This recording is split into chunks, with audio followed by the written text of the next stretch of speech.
आपको लग रहा है कि शरीर में बड़ा रोग होने वाला है, आपको लग रहा है कि मेरा शरीर में डॉक्टर कोई रोग, कोई बीमारी बड़ी ना बता दे, तो निवेदन है, महीने में एक बार धतूरा, धतूरा देखा है सब लोगों ने, जो धतूरा होता है जिसमें कांटे कांटे होते हैं, उस धतूरे को हल्दी में भिगोकर शिवजी को महीने में कम से कम एक बार चढ़ा दिया करो। कोई शरीर में जिंदगी में कभी बड़ी बीमारी तुम्हारे सामने नहीं आएगी, शिव उसको संभाल। धतूरा भगवान शंकर को चढ़ाने से रोग की समाप्ति होती है। अगर बाबा नहीं सुन रहे हैं तो बेलपत्री एक अशोक सुंदरी वाली जगह पर चढ़ाकर दूसरी बेलपत्री बाबा देवादिदेव महादेव को,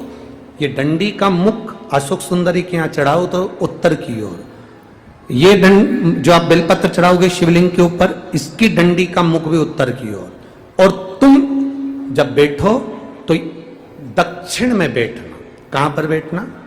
यहां बैठोगे तो यहां से जो पानी बह रहा है उत्तर में, तो तुम जब यहां बैठोगे तो ये जो जलाधारी है जहां से पानी बहकर जा रहा है यहां बैठोगे, और जब आप जल समर्पित करोगे, जल चढ़ाते चढ़ाते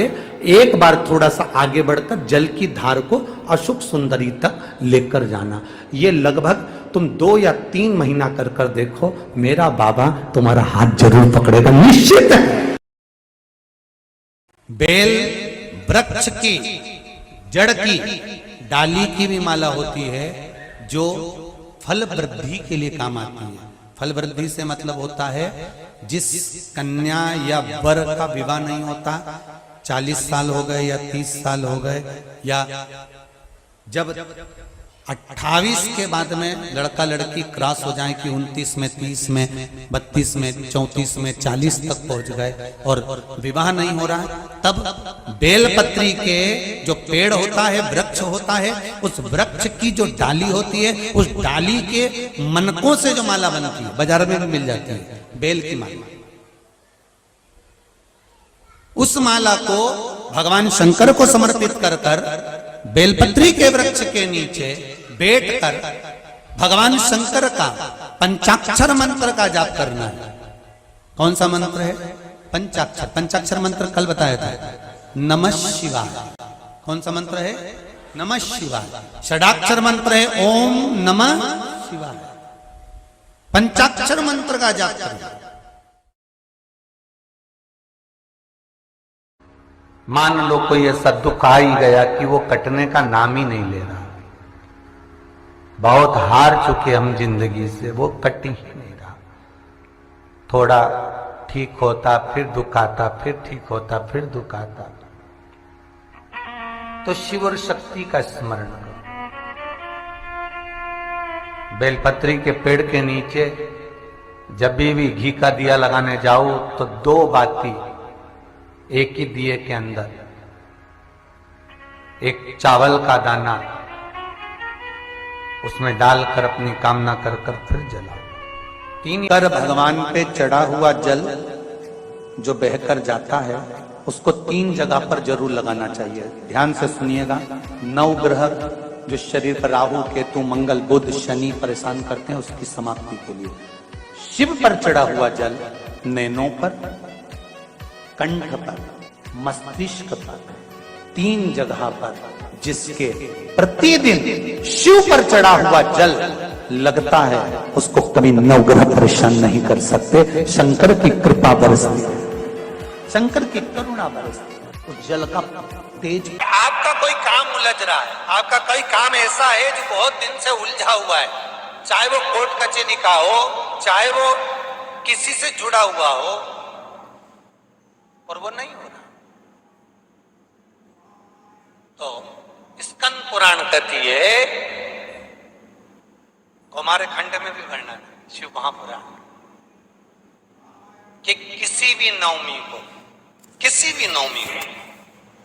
आप आंवले के पेड़ के नीचे घी का दिया लगाकर, मौली मतलब हाथ में जो नाड़ा बांधते हैं, लच्छा, मौली, लच्छा, नाड़ा, हाथ में बांधने वाला पूजन वाला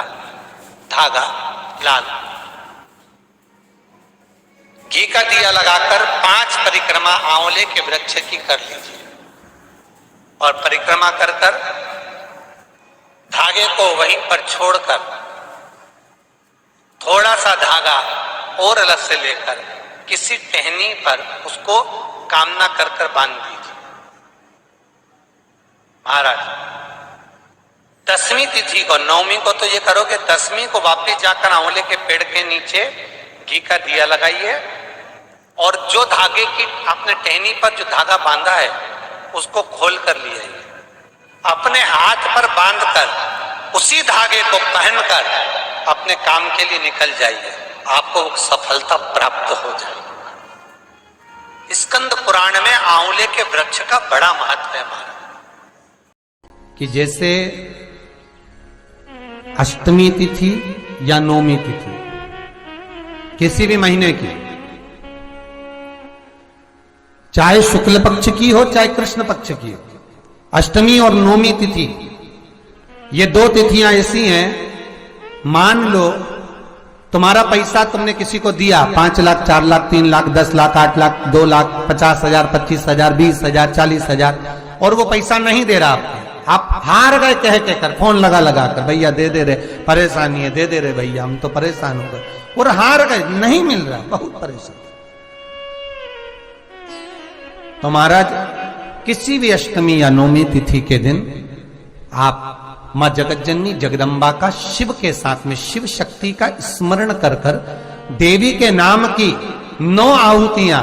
सूखे बीले की, मतलब बीला जो सूख चुका है, फल जो सूख चुका है, उसकी 9 आहुतियां अग्नि में शंकर और सती के नाम से, शंकर और शिव के नाम से समर्पित करें और आखिरी आहुति जो समर्पित करें उसमें थोड़ा सा भाग तिल का,